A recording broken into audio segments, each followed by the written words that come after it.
My bitch, she a Jew. You can't prove a point, but you know you so doomed. You know you There's so nothing doomed. stupid or fruity going on. It's the way we talk, it's the way we live. I don't know that hoe I had like she dead. Insurance on my money like a wreck. Every time I see her, she look at cleavage. Fuck her on the 10,000. Young Thug, the Atlanta trap icon and Gucci Mane's protege, who has a career that hundreds of artists can only dream of, is now facing an unexpected tragedy. His career is no different from the one who honed him. From sold-out stages and Grammys to lyrics that saved an entire generation, everything has suddenly vanished as if it never existed.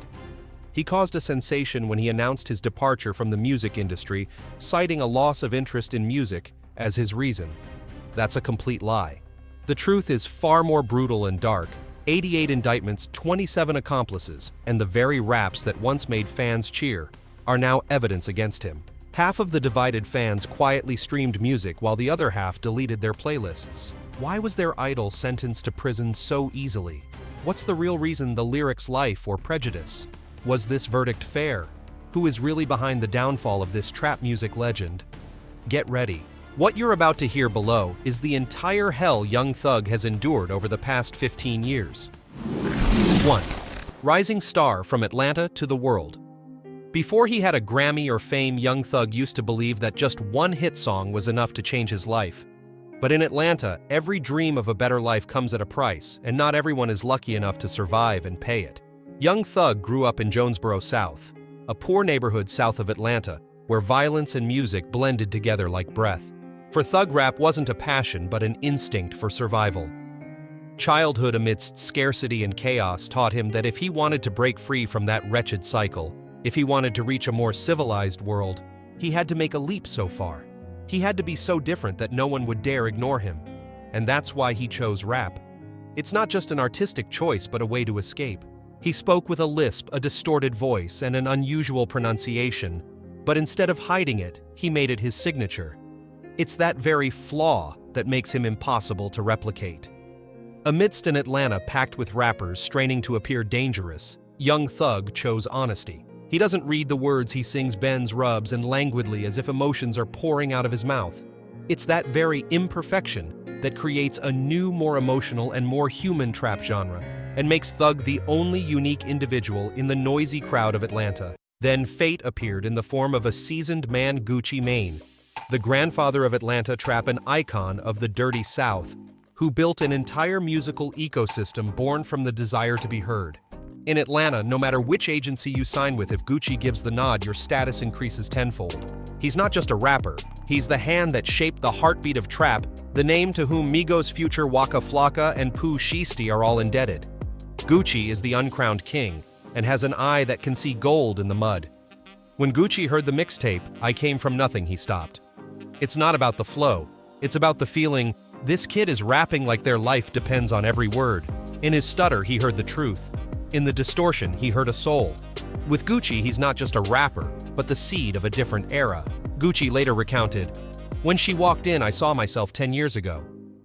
The saying sounds like a prophecy, because in that moment, he wasn't just signing a contract with an artist, but with destiny itself. A signature opens a new empire and signals the day it will fall. When Gucci signed Thug, he thought he was giving him a chance to escape the streets, but in reality, you've just given the world someone with the same soul but a more daring heart. And like every tragedy and trap, that reflection didn't create light, it created the first crack. This is the classic hip-hop moment, the mentor creates the monster. But there are also those who believe Young Thug is just the luckiest of the long list of rough diamonds Gucci picked up from the mud. For Gucci, signing Thug was not just an investment but a move to strengthen his position, both maintaining his OG image and associating himself with the rising new trap wave. If Gucci is the backbone of Atlanta trap, then Young Thug is the virus that mutated that system. It wasn't just a teacher-student relationship between them. It was a complex power dynamic. Gucci saw Thug as a younger version of himself, impulsive, talented, and dangerous. As for Thug, he saw Gucci as a mirror of the future, a future that was both admirable and terrifying. He learned from Gucci how to turn the street into a brand, chaos into art, and instinct into money. But while learning, he also inadvertently inherited his teacher's darkness, arrogance, paranoia about power, and the belief that he was untouchable. Atlanta at this time was exploding like the Rome of hip-hop, as vibrant, chaotic, and fragile as sand.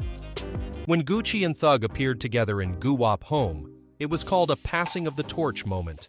But in reality, what was being passed down wasn't just glory, but darkness reborn through 2 generations of trap. Their collaboration was a shock. Gucci, the symbol of criminal origins of trap.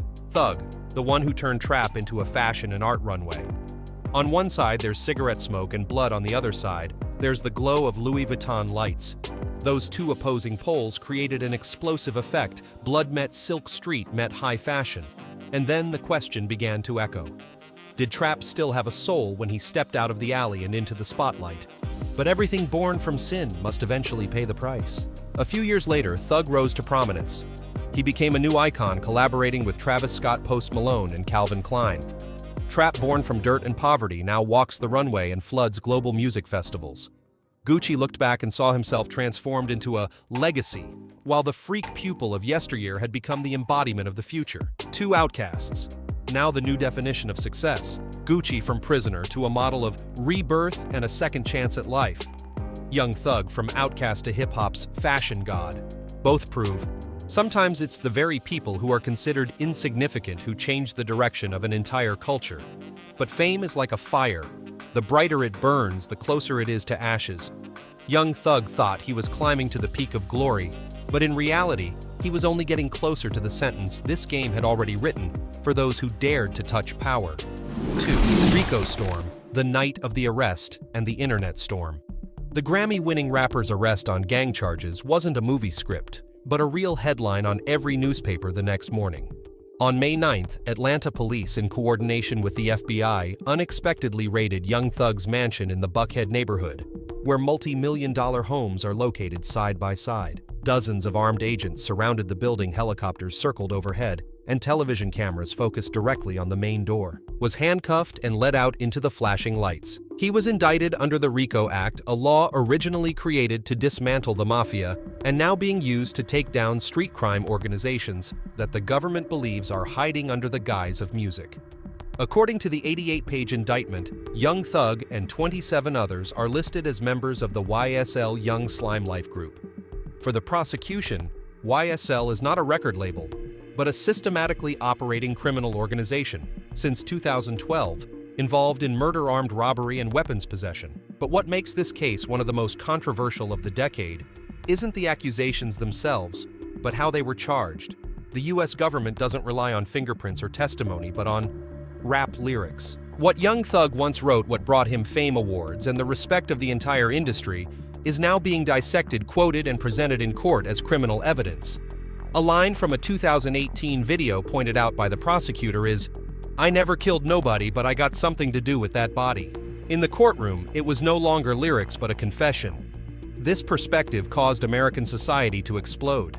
Civil rights activists argue that using lyrics to convict is an act of weaponizing black culture, turning the storytelling art of the black community into evidence against themselves. Because hip-hop from its inception has been a place for black people to tell their stories, violence, poverty, and the systems that stifle opportunities for life.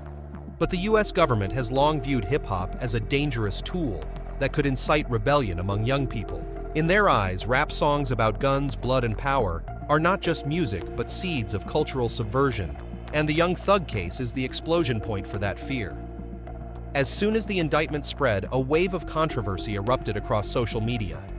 The Taught Free Thug movement, comprising fans, artists, and scholars, argues that this is the perfect example of systemic bias. When a black artist tells his life story through music, he is labeled a criminal. Conversely, the Justice for Atlanta camp believes that hip-hop has gone too far, that when an artist writes about blood and violence, that they actually live in those lyrics are no longer fiction. If you rap about killing people and your friends actually kill people, where's the line? That's the question the prosecutor threw out.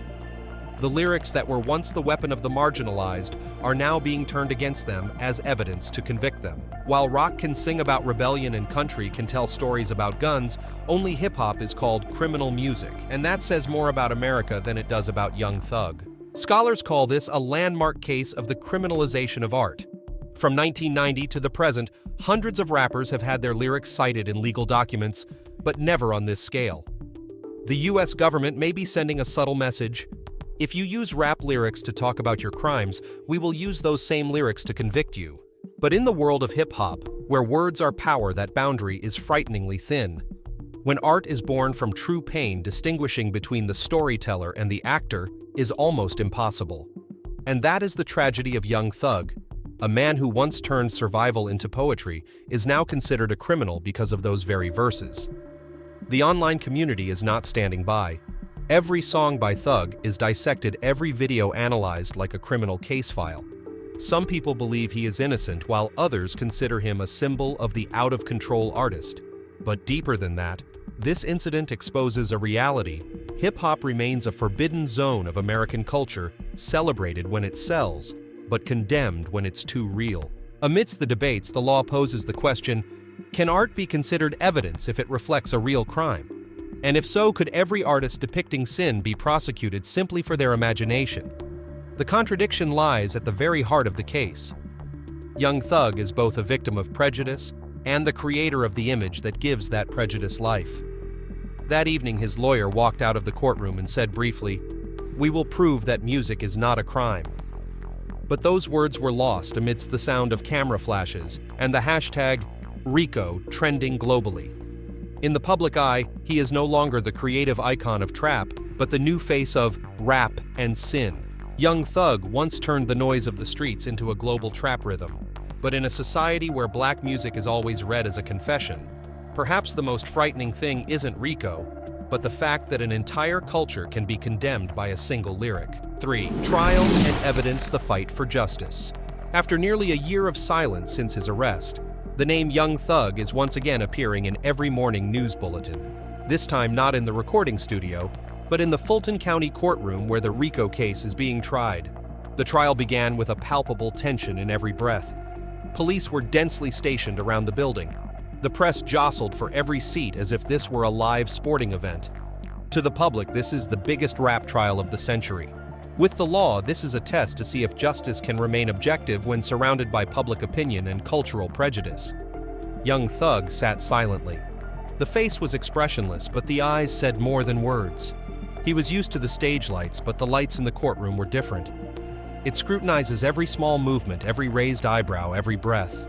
The prosecution began with a dense series of arguments, not only accusing Thug of being the leader of the YSL organization, but also asserting that he maintained a culture of violence as part of the brand identity. For them, the issue is no longer behavior, but influence. They want to prove that Thug's music not only reflects reality, but also shapes, encourages, and controls it. The defense, on the other hand, focused on language and context, arguing that the prosecution was confusing the role of the storyteller with the role of the criminal. Brian Steele, the lead attorney, not only refuted each piece of evidence, but also asked, if the artist depicts darkness, does that make them the creator of it? From then on, the trial became a disguised philosophical dialogue: what is real and what is performance? Does the narrator have the right to fictionalize in a culture that is already viewed with suspicion due to its skin color and music? Weeks went by. The prosecution presented witnesses one by one who were former friends, colleagues, or employees of YSL. Some people claim Thug knows everything. Others say he's just a misunderstood musician. But the more testimonies that are given, the more blurred the picture becomes, making it unclear who is telling the truth and who is trying to save themselves. Behind the scenes, legal experts discuss this case is not just about prosecuting illegal behavior, but a battle over discourse. Whoever controls the narrative wins.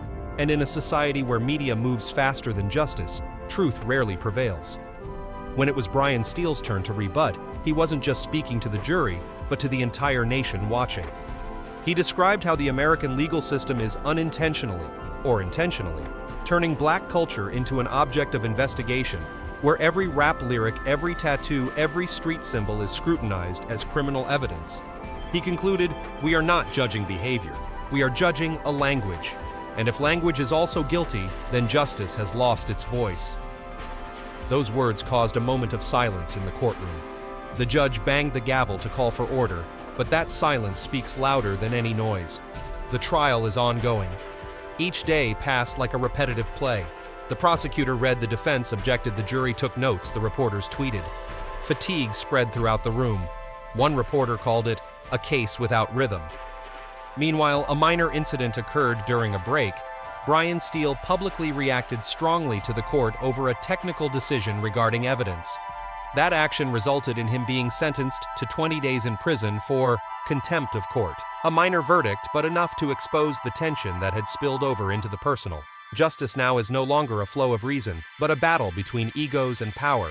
The longer the case goes on, the more blurred the line between law and symbolism becomes. For many, Thug is not just the defendant. He is a test of whether art can exist independently of politics. One day, during a midway news bulletin, Thug's manager revealed that he was still writing music in prison. That phrase spread across the internet, "He's still writing." Short, but deeply touching. In a place where every word ever written is dissected, continuing to write becomes the ultimate act of resistance. The trial hasn't finished yet. The parties are still arguing, the jury has not yet reached a consensus. But by this point, many people realized the real battle wasn't in the verdict. It lies in the fact that society looks at hip-hop and wonders, can art be as complex as the humans who create it? Because if the answer is no, then the Young Thug case is no longer a trial of a rapper, it's a sentence for an entire culture. 4. Behind the beat. The real person. In every story about sin and justice, the true person of the character is often drowned out by the noise of public opinion. Young Thug is the same. Amidst thousands of newspaper headlines, very few people ask beyond the stage, beyond the rap tracks, "Who are you?" Those who were once close to Thug paint a picture that is completely opposite to what the media portrays.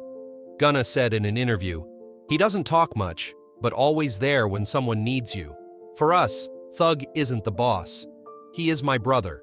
Lil Baby, who was with Thug before he became famous, recalled, "He gave me money so I wouldn't have to sell drugs on the streets anymore.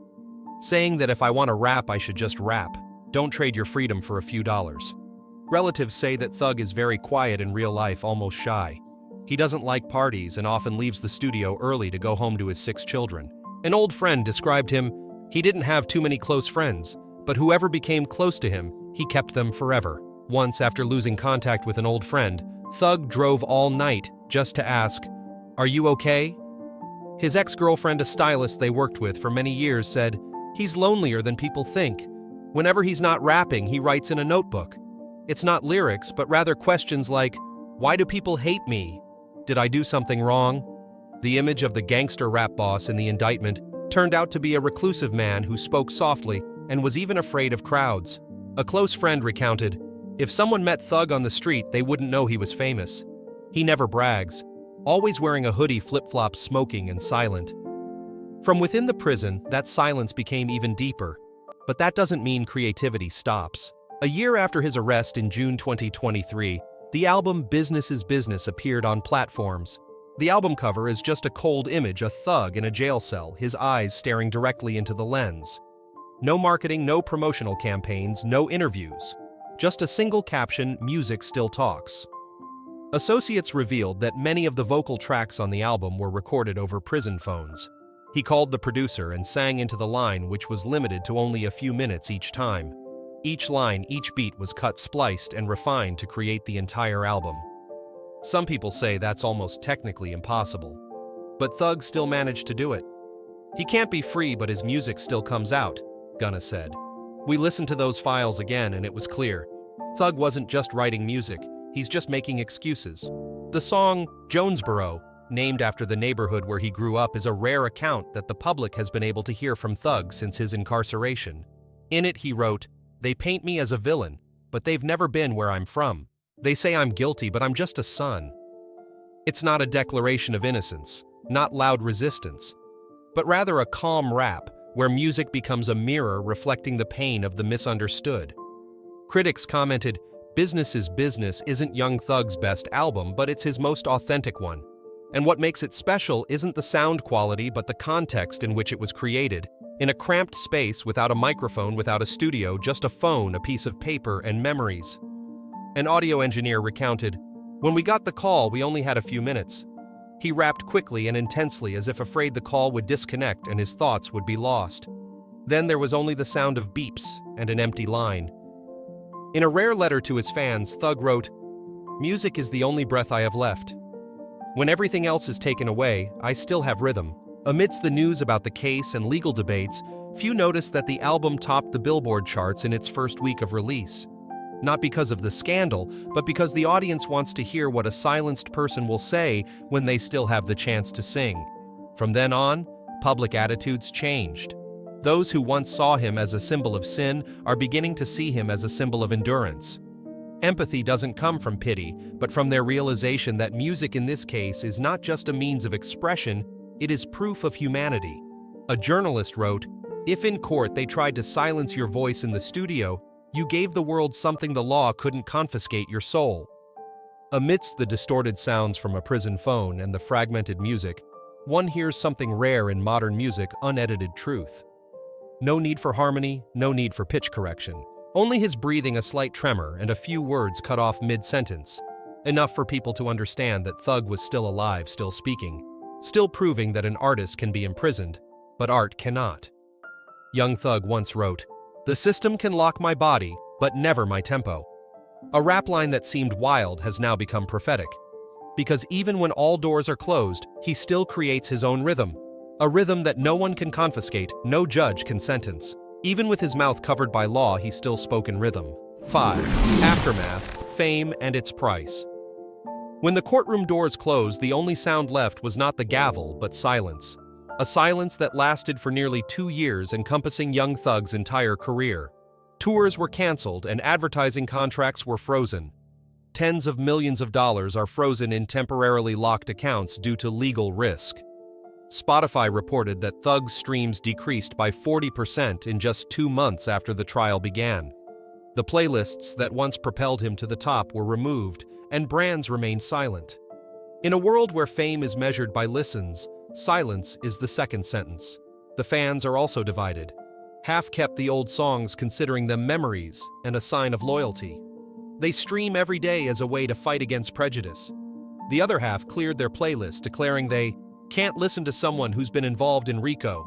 In the long online debates, Thug is no longer human. He has become a symbol onto which people pour their beliefs or their contempt. Mitigating circumstances in the case are almost impossible, as his crime is serious, and he is an idol to many. This blurs the line between cultural icon and defendant, leading to endless debate. Gunna Lil Baby and some close colleagues remained silent. Some manufacturers quietly sent the message, "Wait for me to come back," but no one dared to say it publicly. Because in an industry where image is more important than truth, even loyalty needs to be considered. Throughout 2024, the case gradually faded from the news. The public is tired and the media is moving on to a new topic. But in that silence, negotiations continued, quietly, persistently. By the end of 2024, unexpected news spread. Young Thug accepted a plea deal. According to the agreement, he was released on conditional parole subject to 15 years of probation, could not violate any laws, and in particular could not return to Atlanta. His homeland, where he was born, started rapping and built his entire music empire, has now become a forbidden zone. Attorney Brian Steele stated briefly, "He walked out, but he didn't walk out of his legal obligations." A seemingly ordinary sentence, but it encapsulates tragedy. The Thug left prison not in the flash of cameras, not with fans cheering, not with a live stream countdown. It was just a gray morning. The metal gate opened. He stepped out and stood still for a few seconds. No one waved, only the wind blew through the empty parking lot. A friend told me, he took a deep breath, looked around and said, "Freedom." Huh. No one answered. The world out there has changed. The new rappers are taking over, and the trap music he once created is now considered outdated. In hip-hop stories, his name is still mentioned, but as a sad footnote, the man who once had it all. With 15 years of probation, Young Thug is under strict supervision. He cannot leave the state, return to the Jonesboro area, or collaborate with artists previously indicted under RICO. He is free, but every rhythm is monitored. A manager whispered during the closed press conference. He said he wouldn't rap about the past anymore. He wants to write about silence. That saying spread like a prophecy. Music, once a voice against chains, has now become a testament to existence. In the newly leaked demos, the Thug rap is slower. The voice is raspier, and there are more pauses. No more spiraling flows, no more relentless trap beats. All that remained was a tired breath and a few repeated phrases, "I'm home, but I ain't back." The fans listened, not knowing whether to be happy or sad. Someone wrote he is free but no longer himself. Perhaps that's true, because sometimes freedom isn't about returning but simply about being able to step out. The rap industry views Young Thug's case as a scar. It leaves a bitter lesson that the line between expression and sin is thinner than ever, that fame can dissolve in a single lyric, and that America is still not ready to face the truth that art by people of color is always scrutinized more closely than anyone else's. Critics called the incident the end of the classic trap era.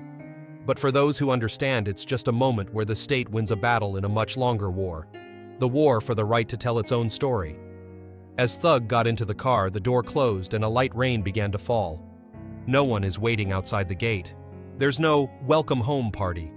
Only the wind slipped through the crack in the door, carrying whispers that were unclear who they belonged to.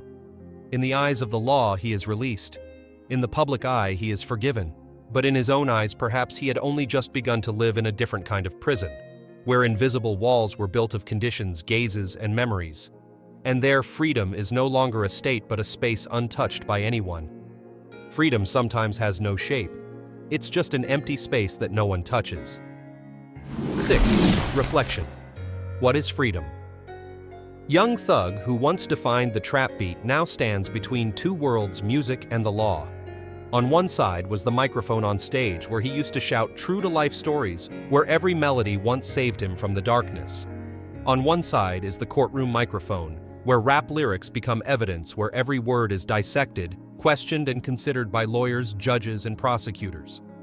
From a symbol of creativity, he became a symbol under scrutiny. And the tragedy wasn't in the number of years on probation or canceled tours, but in the fact that his voice no longer belonged to him. Music once saved people, but who will save music? The beats. The flows once tools of resistance are now evidence. Every rap line now carries legal weight. Every trap beat is a self-defense. The stage became the opening platform. The microphone became evidence, and freedom was no longer a step, but the space between the lines of the song.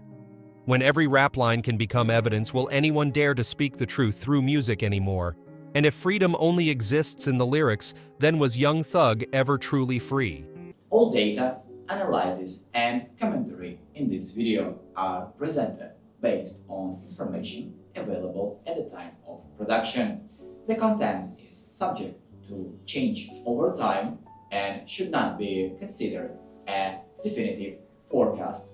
There is still so much more to explore: stories of resilience, legacy, and truth. Feel free to dive into some of our top recommended videos now appearing on your screen.